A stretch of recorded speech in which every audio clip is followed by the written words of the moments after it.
In a small town called Balmapur, there lived a wealthy man named Seth Janki Das. He tried many remedies, but he was never blessed with a child, so eventually, he surrendered to the will of God. Seth and his wife Uma Devi were devoted worshippers of Lord Shiva. They regularly served the poor through charity. No saint or holy man ever left their home hungry. One day, Janki Das' accountant suddenly fell ill. So, Seth hired a new accountant who had passed the 10th grade and was only 20 years old. He also had a pleasant and decent appearance. He was in desperate need of work. His parents had thrown him out of the house. He never revealed the reason for being cast out, but he was quite articulate. His name was Shyamlal. Seth faced a bit of hesitation in hiring Shyamlal because he knew nothing about him. Though Shyamlal knew how to do the work, no one knew anything about his family. As soon as Shyamlal realized this, he fell at Seth's feet. "You are like my parents. I have no one in this world. My father sent me away from home in search of work. He is very stingy," Shyamlal said, holding Janki Das' feet. Janki Das felt pity for him. He thought to himself, "We have no children of our own. Perhaps God has sent him to us as a son." Accepting it as God's will, Janki Das decided to hire Shyamlal. "All right, I'll give you a room in the godown to stay, and along with your work, you can also look after the warehouse," Janki Das suggested. "I'll pay you 1,000 rupees to start with and increase it later." "I accept it, Babuji," said Shyamlal. Hearing himself called Babuji, Shyamlal made Janki Das feel happy. Janki Das' house was also near his rice warehouse. Today, a very good boy came for the accountant's job. He called me Babuji. It felt really nice. He seems good in both appearance and nature, Janki Das told Uma Devi. "If our child had been born at the right time, our son would have been 20 years old today," Uma Devi said, her eyes filling with tears. "It was not in our destiny to have children, and even Lord Bholanath did not bless us with one. Who knows what mystery lies behind this," Uma Devi said to Janki Das and broke down in uncontrollable sobs. "You used to say we should adopt a child, but I was the one who didn't agree. I kept thinking that by the time the child grows up, we would have grown old. Now it's too late. Maybe it's all my fault," Janki Das said with a sigh. Shyamlal learned all the work within just a few days, and business began to flourish. "Shyamlal, please take this sack of rice home to the Sethani. She wants to donate it today," said Janki Das in the evening, pointing toward the sack. "Yes, Babuji," Shyamlal replied, though a thought crossed his mind, "they donate so much every day. One day, they'll end up giving everything away." Maji, Babuji has sent this sack of rice from the godown," Shyam called out from outside the door. "Who is it? Come in, son. You are Shyam, right?" the new accountant asked Uma Devi. "Yes, Maji," Shyam replied. "You are such a good boy. You speak so sweetly. That's why your Sethji keeps praising you day and night," said Uma. Shyamlal found the couple to be more kind-hearted than necessary. He thought to himself, "Now I should speak even more sweetly to them so that they become completely attached to me." Gradually, Shyamlal made such a place for himself that Seth and Sethani began to consider him their own child. One day, Shyamlal said to himself, "They treat me like a son, but will they ever actually give me anything like a real son? Both of them are only focused on charity work." One day, Janki Das sat down with the accountant to go over the financial records. "What's the matter, Babuji? Why are you going through the accounts so thoroughly? You don't suspect me of anything, do you?" Shyamlal asked with a smile. "Oh no. You are like a son to us." "I don't suspect you at all," Janki Das replied. "I was just calculating how much it would cost if we were to open an orphanage and build a hospital. We'll think about starting a school after that," he explained. Shyamlal's mind wavered. All this money is about to go to waste, he thought. Babuji, may I give you some advice, if you truly consider me your son? Shyamlal asked, seizing the opportunity to speak. Speak, replied Janki Das. It's like this, you are a devotee of Lord Bholenath. You are not so old yet that you can't make the pilgrimage to Amarnath. Go once and seek blessings from Baba Bholenath. After that, you can build whatever you wish, Shyam advised. What you are saying is right, but I'll first take Sethani's advice as well, said Janki Das. Oh, Maji? I'll convince her. First you make up your own mind, Shyamlal joked. Janki Das laughed, feeling happy to see such warmth and affection. A few days later, the Amarnath Yatra was about to begin. I went to the central market today, Babuji. I heard the Amarnath Yatra is starting soon. You are not planning to go, are you? Because the seats on the buses are almost full, Shyam said casually while cleaning the shop. Oh, I'm definitely going. Go quickly and get to tickets. Here, take this money, said Janki Das, handing him cash from the safe. Shyamlal, pretending to hesitate a little, said, Let it be, Babuji. You'll get tired. The journey is quite long, and besides, you are needed here too. No, the work here will go on as usual. I trust not just you but all the staff, said the Seth. Now please go quickly and find out the date, time, and all the details about the journey, he added. Don't worry while I'm here, Babuji. I'll take care of everything properly and come back with all the details. You really don't need to worry, Shyam assured him confidently. Janki Das laughed. A few days later, Janki Das and Uma Devi set off on the Amarnath Yatra, leaving Shyamlal behind to manage everything. He remained as a loyal servant and handled all the work efficiently. When Seth and Sethani returned from Amarnath, they were quite exhausted. Shyamlal arrived on time to receive them, taking Sethji's car to pick them up. They were very tired, and Shyamlal brought them home. Before their arrival, he had already gotten the house cleaned by the servants and had food prepared as well. Seth and Sethani were very pleased and silently blessed him in their hearts. Shyamlal began massaging Janki Das' feet. Gradually, he made a significant place for himself in the household. The next day, both Seth and Sethani were sore and aching from fatigue. Babuji, let me call a doctor to the house. If there's any illness, we'll find out early, Shyamlal suggested. Oh no, Shyam. It's just exhaustion from all that walking during the pilgrimage, replied Janki Das. But Babuji, doctors can also prescribe medicine to relieve fatigue.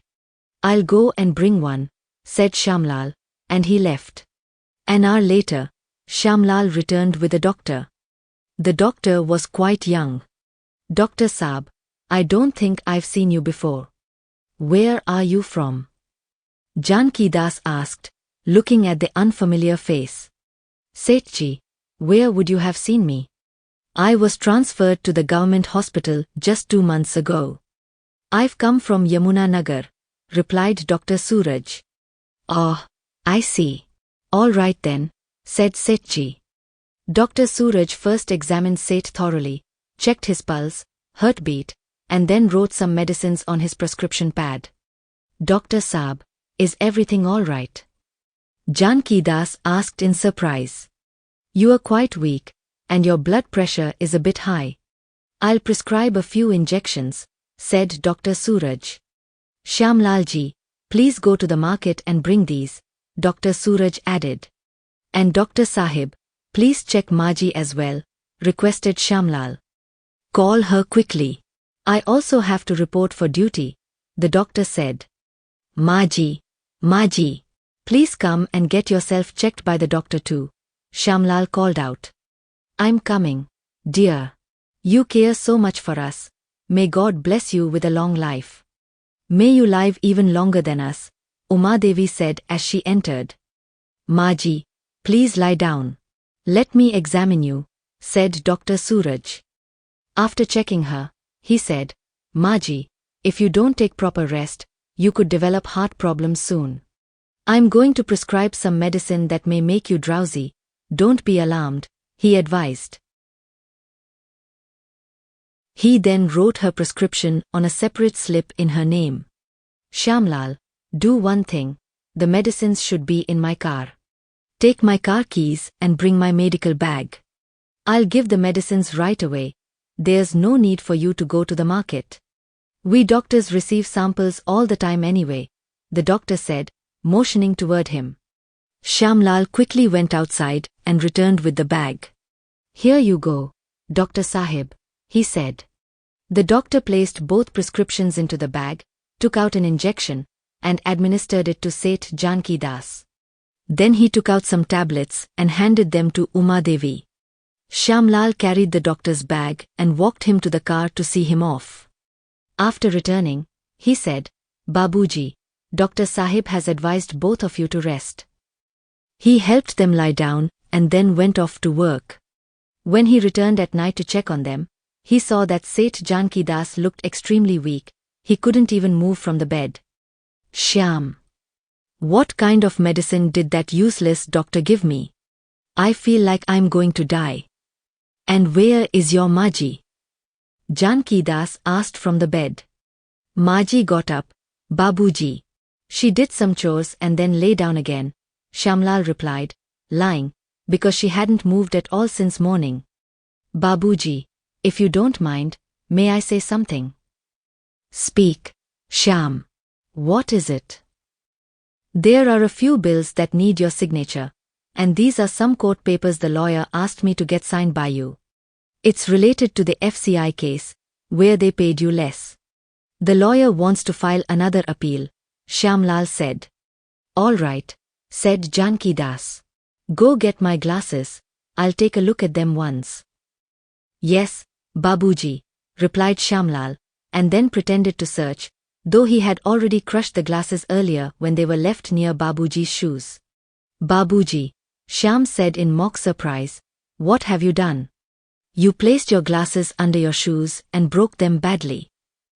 All right, speak softly, if Sethani wakes up, she'll scold me. Come on, show me where to sign. You are like our own child, said Janki Das, beginning to sign the papers quickly, afraid that Sethani might wake up and scold him again, as she often did when he misplaced his glasses. After finishing the paperwork, Shyamlal stepped out of the room and looked around the house. Every servant had left. He returned and said, Babuji, there's one last thing left.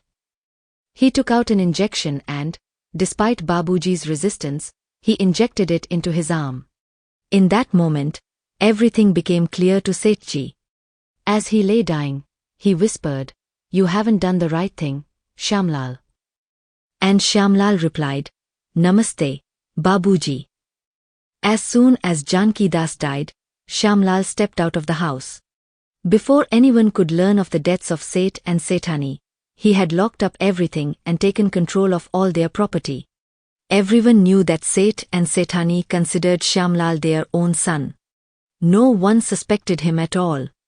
Shyamlal told people that after all the servants had left the house, Janki Das had called him. When I reached there, he said, Sethji told me, I'm in very bad shape. Your ma and I are extremely exhausted from the pilgrimage. I'm feeling pain in my chest and shortness of breath. Take these documents, I've transferred everything to your name. Then Shyamlal added, a little while later, it seemed like he had a heart attack and collapsed right there. Seeing him like that, Maji also suffered a seizure. Shyamlal appeared to be the one mourning the most. Babuji, you left. And took Maji with you. Leaving me orphaned, Shyamlal sobbed. You both loved each other so much that you left this world together. Some people felt something was suspicious, but no one spoke openly about it. Others thought, maybe Shyamlal is telling the truth. After all, Seth and Sethani trusted him deeply. The servants thought, what's done is done. If we speak up now, we might lose our jobs. Still, someone informed the police. Shyamlal was startled when he saw the police officer arrive. He took the officer aside and said, "Sir, has anyone filed an FIR?" The inspector replied, "No."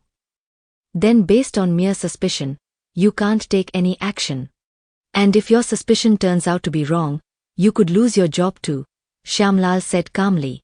Then, handing over a hefty sum wrapped in a handkerchief, Shyamlal added, "Sir, arresting me will only create problems, but leaving quietly from here will bring you a lot of benefits, and some refreshments too." When the inspector saw the bundle of cash, he fell into deep thought. "My son-in-law has been asking for a scooter. This will help me manage that. Otherwise, he'll keep nagging." He took the money, slipped it into his pocket, got on his motorcycle, and quickly disappeared from the scene. Shyamlal, using the rising heat as an excuse, insisted on taking the bodies to the cremation ground immediately. Everyone remained silent, no one wanted to get involved or create trouble. Each person thought only of themselves. What happened in someone else's home wasn't their concern. It seemed as if everyone just wanted to complete the mourning rituals and leave as soon as possible. They expressed their sorrow. Seth and Sethani were such good people. They gave so much in charity. But no one dared to ask how they had died. Out of fear, they remained silent. Some, upon seeing the police officer, left without even waiting for the cremation. Some covered their faces, others gathered in hushed groups, whispering and murmuring. But Shyamlal ignored them all. Without caring what anyone thought, he performed all the funeral rites with great pomp and ceremony. Finally, 4 days after the cremation, the ashes and bones of Seth and Sethani were immersed in the Ganges. All the relatives had departed. Shyamlal forcibly declared himself the sole heir and took ownership of everything. But deep down, he remained anxious. What if I get caught? Within a few days, he sold off the entire property and took the money to settle in a faraway, unfamiliar place. It was a large city called Chandigarh, where no one interfered in anyone else's life.